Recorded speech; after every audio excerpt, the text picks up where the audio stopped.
Mtazamaji, tumefika mpaka Wapole Studio kwa ajili ya kuzungumza na producer Mega Touch ambaye amezungumza au niseme ameweka kwenye mtandao shutuma nzito kabisa dhidi ya binti Pipi Jojo. Watu wamezungumza vitu tofauti tofauti, lakini Mega huyo hapa. Mega, mambo vipi? Inakwaje? Shwari. Watu wameshtuka baada ya kuona umechapisha taarifa ambayo imeonekana ni haraka sana. Ni nini kinaendelea kwani? Sasa mimi ningesema labda nifanyaje, sababu mimi kilichonishtua ni kama hivyo tulivyoona msanii kasainiwa, mimi sikuwa na taarifa. Sasa kwamba natamani unielezee kisa kizima, yani ilikuwaje mpaka tunakuja kukutana na ujumbe ule, kwa sababu Pipi Jojo ni msanii ambaye tumeona ametambulishwa juzi tu. Leo tunakutana na vipengele vya namna hiyo. Tuelezee, wewe na Pipi Jojo mlikuwa mnafanyaje kazi mpaka imekuja kufikia hatua ambayo umekuja kuchapisha taarifa ambayo unalalamika juu ya kutokuwa na utu juu yenu maproducer na watu ambao mmefanya naye kazi? Niseme tu kwamba Jojo tunajuana naye muda mrefu sana.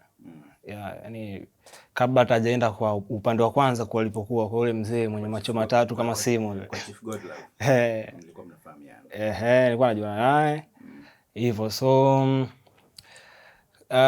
ikatokea sija ikapita, kuna kipindi akawa ameenda kule kwa mzee baba kule, akawa nafikiri akawa anasimamiwa.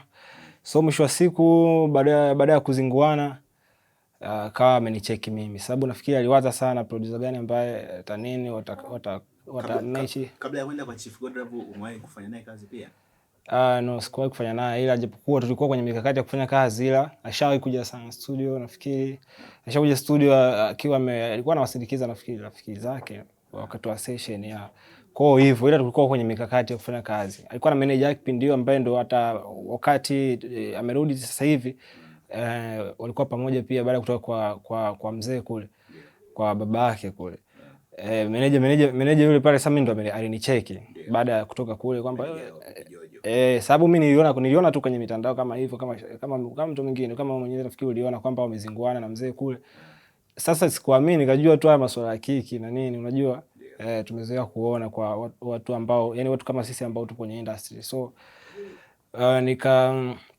manager akanicheki, akanipigia, bwana hivi na hivi, akaniambia kuna msanii hivi nataka rekodi hivi na hivi. Nikamwambia poa, unajua utaratibu wangu. Anajua siku zote. Wao nikampa price unajua ni hivi na hivi. Ndio naelewa, lakini sasa huyo mtu ambaye nakwambia ushamjua hivi na hivi. Nikamwambia hapana. Si fulani. Akamwambia kwani ukiwa unamaanisha Pipi Jojo? Kwani imekuaje? Yani imekuaje? Nikamwambia basi poa, fanya hivi, ibuka studio tuongee. Sababu yeye mwenyewe akasema yeye alikuwa anawaza nikwambie tukutane studio. So manager akatokea studio na mimi pia nikawa sikuwepo kwa muda huo, lakini nikalazimika kwenda kumsikiliza, unaona bana. Kwa hiyo hivyo tumekutana, tumeongea, tukaongea mengi na nini. Nikamwambia so mnatakaje? Wakasema kwa muda ule hakuwa sawa kifedha. Hakuwa huo ndio ulikuwa mwanzo kufanya naye kazi, lakini wakanihitaji sasa tufanye kazi, yani tukaweka kama maongezi fulani hivi, yani kwamba bila mkataba, yani tuanze kufanya kazi. So kazi moja, yani wewe ni muendelezo wa kazi, kwamba moja tupige labda ya kwanza, tukae labda muda fulani hivi, ya pili hivi na hivi, akiwa kama timu yangu au yani tukiwa kama as a team hivyo. Umedai kwamba mmeshaanza mmefanya mpaka kazi kwenye chapisho lako la mtandaoni kwamba mmeshafanya baadhi ya kazi. Kuna watu ambao mimi nilivyoiona ile taarifa nikaifuatilia, nikaiona na nikaichapisha pia kwenye ukurasa wetu.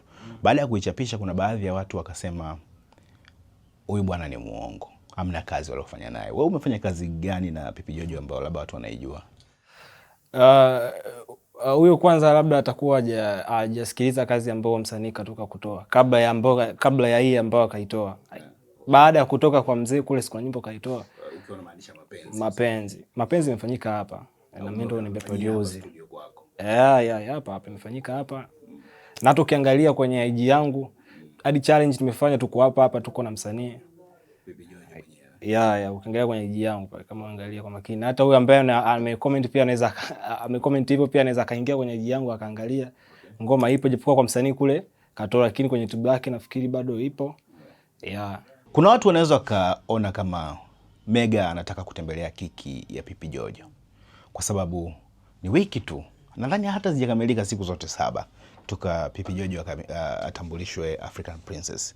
Tunakusikia wewe leo kilalamika. Kuna baadhi ya watu ukiangalia hata kwenye comments wanasema kwamba umeamua kutembelea upepo wa Pipi Jojo kutambulishwa, ukaamua upite nao upepo. Wewe unazungumziaje kwanza hili? Kwanza ni watoe huko. Sababu mimi hata kipindi nafikiria kuandika au kuposti ile posti, sikuwa na wazia huko siku kwenye kiki au kwenye nini. Mimi niliamua tu kutoa dukuduku langu la moyoni. Nikaona njia ambayo ya kufikisha habari yangu kwamba imfikie yeye mwenyewe, lakini pia na bidada kule aone kwamba dogo pia kazingua. Kwa sababu mimi na msanii tulikuwa na makubaliano. Umeona bana? Yaani kwamba sababu tushakuwa kama timu au tushakuwa timu tayari au vipi bana, yuko hapa muda wote, nimempa ruksa kwamba muda wote ukijisikia kurekodi hivyo, una idea una nini, una beats hivi na hivi, producer hivi na hivi, yani kwa hivyo, yani nimekuwa nimempa hicho kipaumbele na kazi zake nimejitahidi sana kutoa kwa muda. Umeona bana? Sasa moja ya makubaliano ambayo tulikuwa tumeweka mimi na msanii lakini pia manager ni kwamba chochote ambacho kitakuwa kinaendelea kwa msanii lazima mimi pia nishirikishwe, ninajua. Yaani ulikuwa ni sehemu ya timu ya yeah, kwa hivyo. Okay. Mwanzo ilikuwa hivyo. Mpaka kule katoka kwa baba yake kule kwa Chief Godlove. Kutoka kwa mzee. Akaunti zilikuwa zimezuiliwa baadhi nafikiri YouTube na platform. Kapambana kufungua YouTube kafanikiwa, lakini issue ilikuwa ni platform. Tumepambana sana.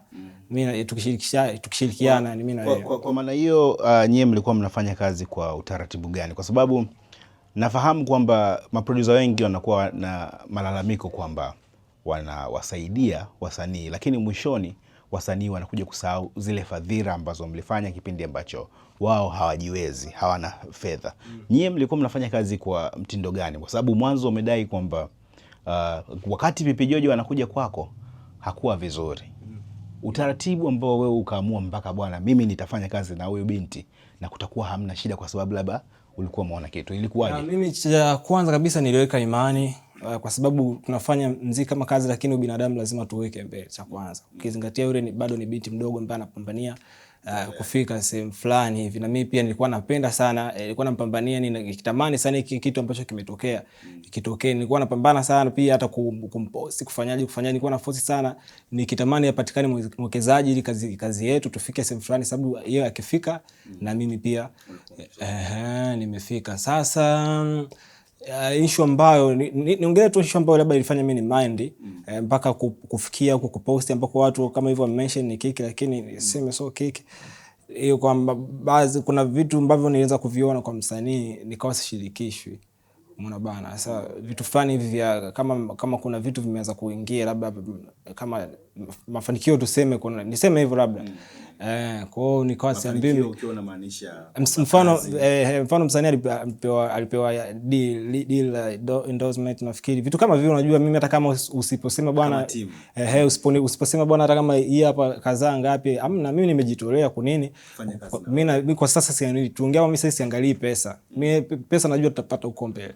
Kwa hiyo ile ilibidi bwana producer na hivi na hivi na hivi, umeelewa? Ni kama mimi ambavyo kila mimi nikichekiwa tu lazima nimpigie simu msanii, kuna mtu amenicheka interview hivi na hivi. So hiyo ikapita hivyo. Kwa hiyo ikaja mimi nimeiona kwenye mtandao tu kama wewe ulivyoona, kama watu wengine walivyoona. Kwa hiyo ile pale mimi nikawaza nikasema msanii labda atakuja kuniambia hivi na hivi, lakini mimi nikakunjua tu hadi nikachukua ile posti ya kule ambako alikuwa anatangaza akiwa picha yake nikaposti, lakini pia nikachukua hadi clip ambayo alikuwa ameonekana akiwa ile mazingira nini, siku ambayo alikuwa anaenda kutambulishwa pale kwenye ile biashara, na nikachukua nikapost, yani sikuwa naiana kabisa fresh, michakato mingine ikaendelea. So baada ya hapo msanii akawa busy sana hivi, msanii vipi mipango, mbona uniambia chochote kimya hivyo, na akanicheka katikati tu akaniambia producer kuna nyimbo ile ya pili inabidi itoke, kwa hiyo inamalizia hivi na hivi inabidi tu shoot. Nishaongea na director poa, mimi nikajikunja nini siku manane kama kawaida, nikaacha michongo mingine nikafanya kazi nikamaliza nikamtumia fresh, umesikiza kuna hapa kwa kurekebisha nitakuja mimi mwenyewe. Kweli akaja tukarekebisha, kama hapa fresh nyama hiyo nyama akachukua. Umeona, sasa baada ya hapo sasa ndio hivyo tena yani kama hivyo busy, nikimcheki manager naye manager kama design kama na ananiambia bwana, kuhusiana na Jojo mimi saizi mimi sijui. Sasa msanii vipi yani, mbona kama okay, haina noma. Mimi nikawa sana fight chini kwa chini huko, mimi nikawa na wacheki labda madogo majanja nini, wanajua kuandika kuimba na nini. Oya mzee, beat hiyo hapo, hebu jaribu kuchora yani kwa ajili ya dogo. Umeona, yani kama nabisha aje siku anisute. Mimi nilikuwa na nini namtumia. Umeona, so msanii mmoja unamletea pia hata washikaji zako, yani kama so kumletea mimi nilikuwa natuma tu beats hivi na hivi, au nampa beat mtu, bwana chora hivi na hivi nyimbo kwa ajili ya mwanamke hivi na hivi, msanii fulani kuona hivyo. Yani nikishapewa namtumia dogo, unasikiaje hivi na hivi na hivi, anaisikiliza. Kwa hivyo mara nyingi pia ilikuwa ni yani kwa kama sijui anasemaje, nisije nikaongea kama namkanyagia. Kwa hiyo issue ilikuwa ni hivyo kwamba mimi mpaka kuongea huko mtandaoni kulalamika, ndio ni ilivyokuja na hii issue ya kwenda kwa bidada kule.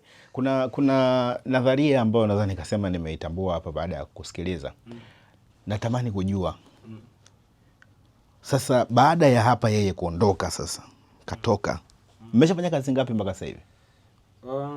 Nafikiri isipo kama 3 nafikiri. Kazi 3 nafikiri. Yeah, na iliyotoka ni moja. Iliyotoka ni moja ambapo ilikuwa ndio itoke ya pili. Nafikiri nyingine hivyo. Labda umejaribu kuwasiliana naye au kuna namna ambavyo mmejaribu, kwani kwa sababu kazi zote si bado unazo mwenyewe? Yeah, kazi nazo ndio, lakini sasa tayari moja ishatoka, hizo zingine ninazo, lakini pia moja anayo ambayo ilibidi itoke.